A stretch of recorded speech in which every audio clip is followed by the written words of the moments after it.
All right, welcome to the second portion of reviewing the ParaPro Praxis Prep extra practice problems portion, where we're looking at the solutions.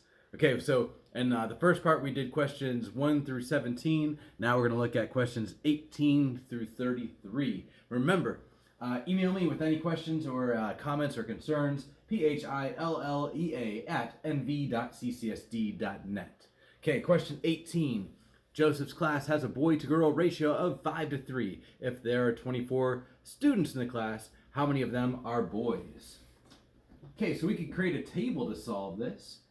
However, in this table, we're going to compare boys, how many girls, and how many total are we talking about. So it says the boy-to-girl ratio is 5-3. So there's a 5-3 ratio of boy to girl. But what they didn't tell us is that means there's a total of 8. So even though they didn't say that there's 8 total, if there are 5 boys and 3 girls, we know that that means if you look at the total students, that's 8. The reason we need this total number is because the question is, if there are 24 students in the class, not 24 boys, not 24 girls, but 24 total students, then the question is, well, how many of those students are girls or boys? So that's why we need the total column. This is 8 times 3 is 24, so we could find out how many girls there are in the class by also multiplying by 3. 3 times 3 is 9. And we could figure out how many boys are in the class by doing 5 times 3, 15. So triple that, triple that, triple that. The question for this is how many of the students are boys? Here's our answer. 15 of the students are boys. All right, that was question 18. Let's go to question number 19. All right, which of the following shows the numbers in descending order? So descending is going from greatest down to least, going from high to low, descending. So you could use process of elimination on this. For example, if you look at choice A, it's got 5/8, which is bigger than 1/2, because 5 out of 8 is more than half. And let's see here. Actually, that's not the one I'm looking for process of elimination. So let's actually go ahead and figure it out and see if maybe this one's right. Because we have 5/8, and then we have 60%, and then we have 75%. Yeah, we can use process of elimination because of right here. We know that 0.75, if we move the decimal over, we know that's 75%. So if it's supposed to be going in descending order, which is highest going down, you can't go from 60 to 75 because that's going up. And so these two numbers right there, just with process of elimination, tell me that A cannot be the answer. All right, so I wonder, can we use process of elimination on a different answer? And I think you can on, for example, choice D. I think you'd use process of elimination. It goes from 0.25, and the next one says 5/10. Now 5 is half of 10, so this is equal to a half, which is 50%. If you move the decimal twice, this is 25%. And so that is going up. It's not descending, that's going up. So that can't be the answer. So D is out. So just using process of elimination, looking now, which one could be right? And I think maybe C's got a chance. C goes from 75%. And then it goes down to just 1/2. Again, this is more than 50%, so that's more than half. Then it goes to 3/8. 3 is less than half of 8, so this is smaller than 1/2. And then it goes to 0.12. And if you did 3 divided by 8 to figure out what decimal this is, here's what would happen. You would get 2 times 8, that'd be 3. 3 times 8 is 24, subtract 6, and 7, and 5. So, and if you move the decimal twice, this is 37.5% or 37.5%. This one is 12%. So you can see this one descends. It goes from 75% down to 50%, down to 37.5%, down to 12%. So C is descending order. All right. Notice we could use process of elimination to eliminate some of the ones that are obviously wrong. And then even if we had to guess, we would probably guess this one anyway. Now is number 19. Let's take a look at number 20. Okay, question 20. Two lines intersect each other, creating four angles. One of them is 38 degrees. What are the other three? And draw a picture to show what it looks like. All right, so we want one line to intersect another line. One of these angles we have to make 38 degrees. So this one is obtuse, meaning it's bigger than 90. This one is acute, means it's less than 90. So I'm going to make the 38 degrees right here because that's smaller than that one. Now, if this is 38 degrees, remember that of reflectional symmetry and vertical angles, this one's also going to be 38 degrees. And this is question number 20, by the way. All right, remember that a full circle is 360 degrees, but a half of a circle from there to there, that's 180. So I got to figure out 38 plus what other number adds up to 180. Or you could just do 180 minus 38 to figure out the other number. And that one is 142 degrees. And again, I know that these add up to 180. That's how I know that's 142. And if that's 142, then down here, this has also got to be 142 degrees as well. So there's your solution for number 20. Let's take a look at 21. We got a spinner with 8 equally sized sections. They're called A, B, C, D, E, F, G, and H. What's the probability it's going to land on an A or an E? Let's first draw the spinner. Here's our spinner. Cut it into 8 sections that are as equal as possible. Let's label them. What's the probability that when we spin this spinner, it's going to land on A or E? So here's A, here's E.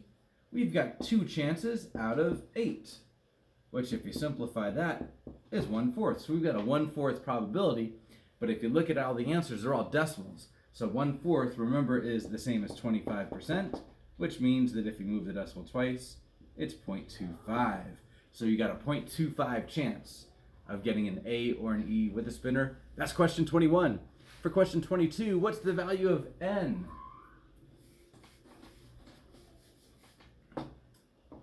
Question 22, and we've got 35 equals 5N.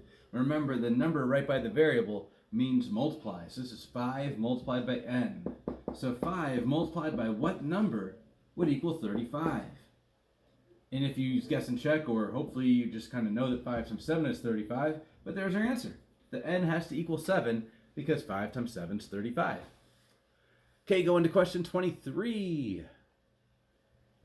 Okay, we've got a car rental company. They charge $12 per day and 15 cents per mile driven.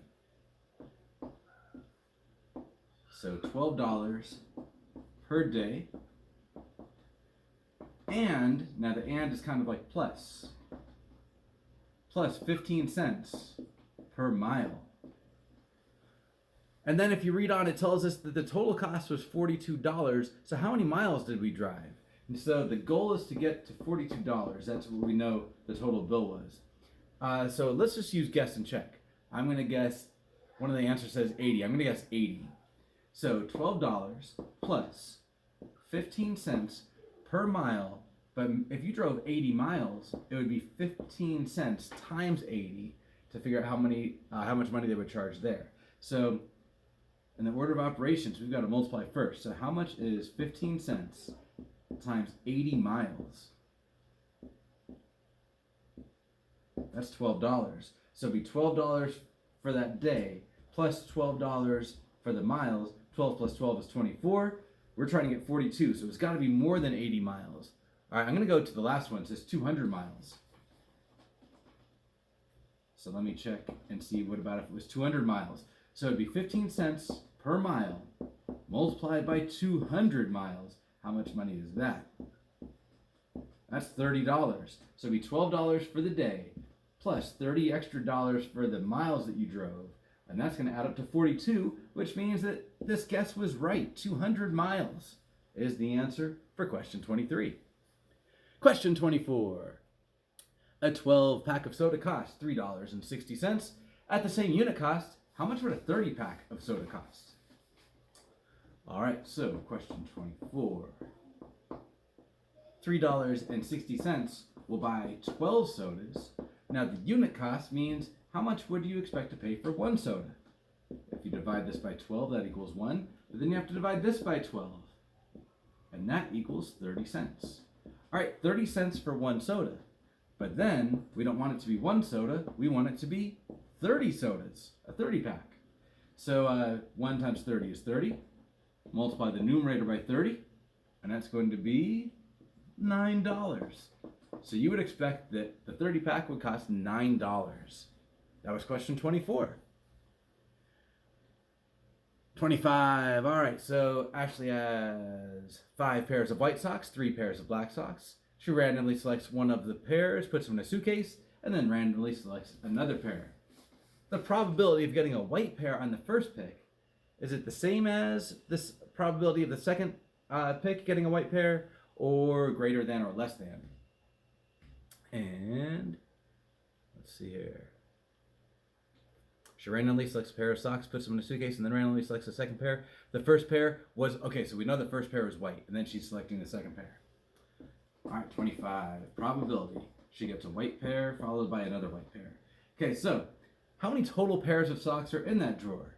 Well, if 5 of them are white and 3 of them are black, that's 8 pairs of socks. 5 of them are white, so she has a 5 out of 8 chance. Now check this out though. Let's say this is the drawer. She's got white, white, white, white, white, black pair, and a black pair. All right, so you can see that there are 5 white out of 8 pairs of socks. Okay, so she's got a 5 out of 8 chance, but it said that she picked out a white pair and put them in a suitcase. So here's a white pair. Let's say she picked that pair, put them in the suitcase. But now look. The probability when she reaches back into the drawer to get another pair is not 5 out of 8 anymore. In fact, if you count the total pairs of socks, there are only 7 pairs of socks. And how many of them are white pairs? That's 4. So it went from 5 pairs out of 8 to 4 pairs out of 7. So it's not the same probability. All right, so is this probability greater than the original probability or less than? Or, well, we know it's not equal. So is it greater than or less than? All right, so notice in this one, it's a little bit closer to half and half. It was like this, where there was more white than black. And after you pick the white pair out, it's still more white than black, but it's closer to 50-50 now. So it went from 5/8 being more lopsided to closer to 50-50, which means that the probability went down. So the probability is less than what it used to be. So 4/7 is less than 5/8. So if you said the probability is less than what it was on the first pick, then you got that one right. All right, tricky question. Okay, so that was question 25. 26, 3/5 of the kids' meals sold had chicken nuggets. The rest of them were burgers. If 60 kids got meals, then how many have burgers? Okay. 26. Okay, so 3/5 have chicken nuggets. Then it says the rest of them are burgers. So if there's 3 out of 5 that are chicken, the rest are 2 out of 5. So even though they didn't say 2 out of 5 are burgers, we pretty much know that 2 out of 5 are burgers because we can conclude that knowing 3 out of 5 are chicken. Okay, let's make one of these tables again. Remember we did boys, girls, and how many total students? Let's do how many have chicken, how many have burgers, and how many total are we talking about. So we can see that 3 have chicken, 2 have burgers, and that's out of 5 total. All right, but we want the total to be 60. They sold 60 meals. So how do you get from 5 to 60? Multiply by 12. That means we can figure out this by multiplying by 12 and this by multiplying by 12. Multiply 2 times 12 and 3 times 12. The question is, how many were burgers? 24 were burgers. And making a note for myself here on that one. Just want to make sure I got this right. 60 kids' meals were sold. Oh! Hey, remember, every math problem is a reading problem. I was reading so fast that I didn't read it correctly. It says if 60 kids' meals were sold that contained chicken nuggets. So not 60 total. We want 60 that were sold with chicken nuggets. So we don't want the 60 to be here. We want the 60 to be there. 60 with chicken nuggets. So how do you multiply this to get this? Now it's not times by 12. Now it's multiplied by 20.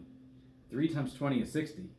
So we've got 60 now that have chicken nuggets. So now let's multiply this by 20. That's 40 that have burgers. And now if you multiply this by 20, that's 100 total meals. So I put the 60 in the wrong place the original time I was solving it. And then I was confusing myself looking at the multiple choice answers. But it looks like we've got 60 with chicken, 40 that are burgers, and is that answer on there? All right. Now I've got to triple check. All right, so 3/5 of the kids' meals have chicken nuggets. The rest contain burgers. So that's 3 chicken nuggets, 2 burgers, total of 5. And if there were 60 that contain chicken nuggets, that's 20 times bigger. So this should be 20 times bigger and be 40. All right, there we go. And moving on to 27. We have the slope of a line, and it passes through 1, 4, and 5, 8. And we need to figure out the slope of the line. All right, so for question 27, if you have graph paper, that might help. I'm going to try to graph 1, 4. So 1, 4 would be right there. But then we got to graph 5, 8.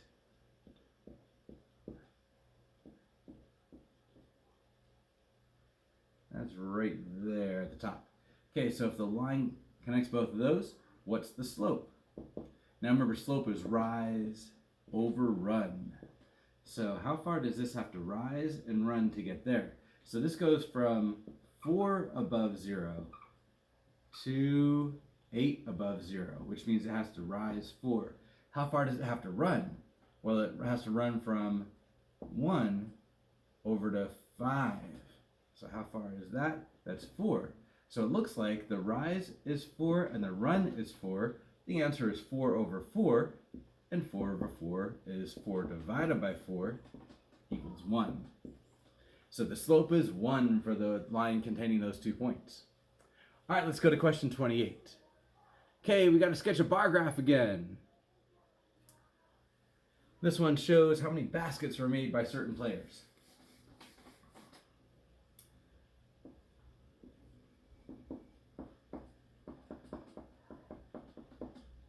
All right, baskets. So we've got Sarah and Tasha and Lynn. The most were 10, so maybe I'm going to count like 2, 4, 6, 8, 10, and I'll put little slashes for the odd numbers. Sarah had made 6 baskets. Tasha had made 10. Lynn had made 3. And, oh, I missed Leslie in there. Leslie made 8.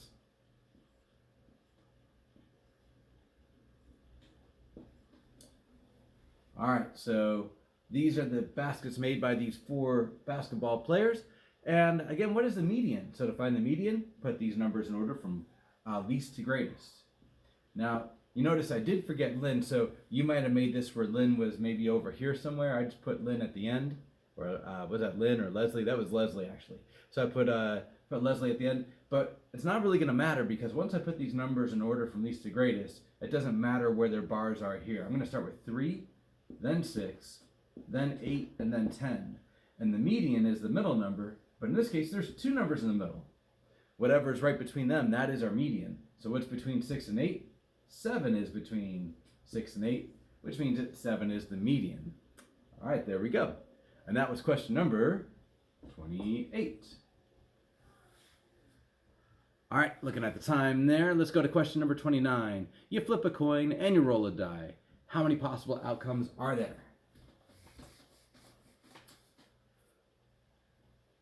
Question 29. Okay, so for the coin, it's either going to be heads or tails. So you have two outcomes. For the die, it could be 1 or 2 or 3 or 4 or 5 or 6. All right, so let's just go ahead and list all the possible outcomes. So you could flip the coin and it's heads, and then you roll a 1. Or flip the coin heads and you get a 2. Heads 3, heads 4, heads 5, heads 6. Or maybe you didn't flip the coin and get heads at all. Maybe it was tails. Tails 1, tails 2, tails 3, or tails then a 4, then tails then a 5, then tails and a 6. These are all the possible outcomes. So if you count up all these outcomes, there are 12 of them. 12 outcomes is the answer. All right, that was question 29. Moving on to question 30. Okay, Devin saved 65% of the money needed to buy a $450 bike. How much money does he still need so that he can buy the bike? Question number 30. And I'll bet you we could use process of elimination. Okay, so if he's already saved 65%, that's more than half. And the total is $450.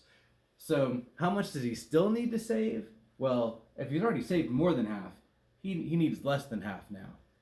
Now, one of the answers says $292.50. Does that make sense? Is that saying that he's already saved more than half and this is less than half? That's not less than half. That answer doesn't make sense. Are there any other answers that don't make sense because maybe they're too big or too small? Well, if this is too big, then certainly $312.25, then that's too big as well. All right, so now we've got two other answers. There's $15.75. There's $157.50. So we know that he's already saved more than half, and now he needs less than half. Does he need way less than half or a little less than half? I would say he needs a little less than half. This is way less than half. I would guess this one. And if we have to actually do the problem, here's what we could do. We could figure out what is 65% of 450. And the of tells us that we can multiply. 65% is actually 0.65. And so if we multiply,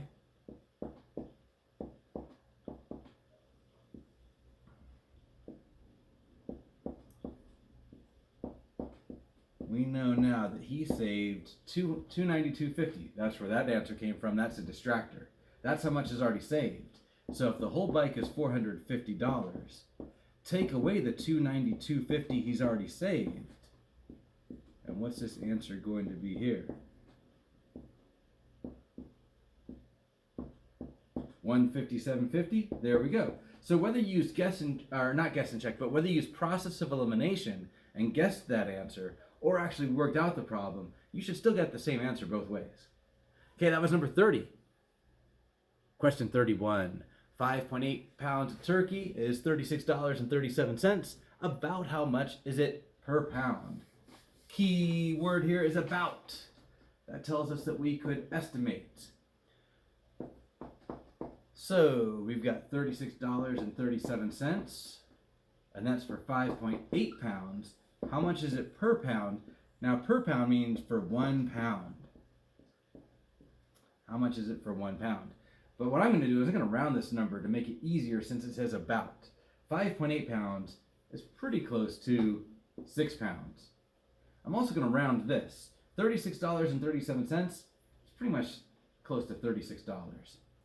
Now that I've got these numbers without decimals, 6 divided by 6 is 1. Divide the numerator by 6 as well, and that's $6. It's about $6 per pound. There we go. Estimation and unit prices, or unit costs. That was question 31. For question 32, a right triangle has legs that measure 9 feet and 12 feet. How long is the hypotenuse? This is a question about the Pythagorean theorem. But we said that if you draw this, you might be able to estimate it and maybe kind of take a good guess, even if you didn't know the Pythagorean theorem. So I'm going to try to draw a right triangle that's got a right angle in it, where maybe one side is 9, the other side's got to be 12. So a little bit longer than 9, but not a whole lot. Maybe that far. So if that's 9, if that's 12, then the question is, how long is this line? That's called the hypotenuse. So it's definitely longer than 12.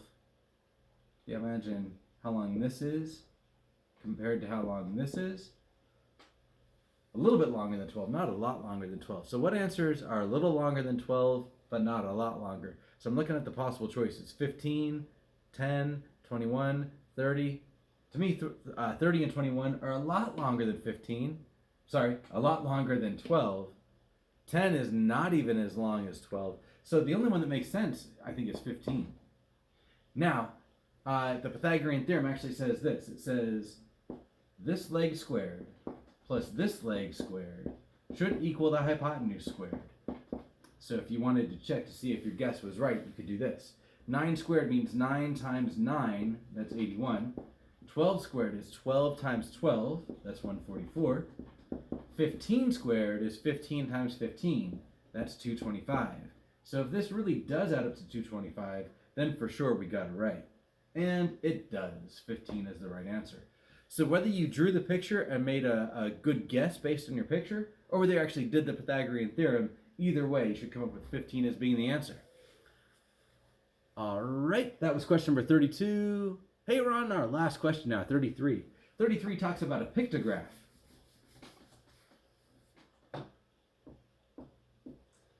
And what it says is that in the key for the pictograph,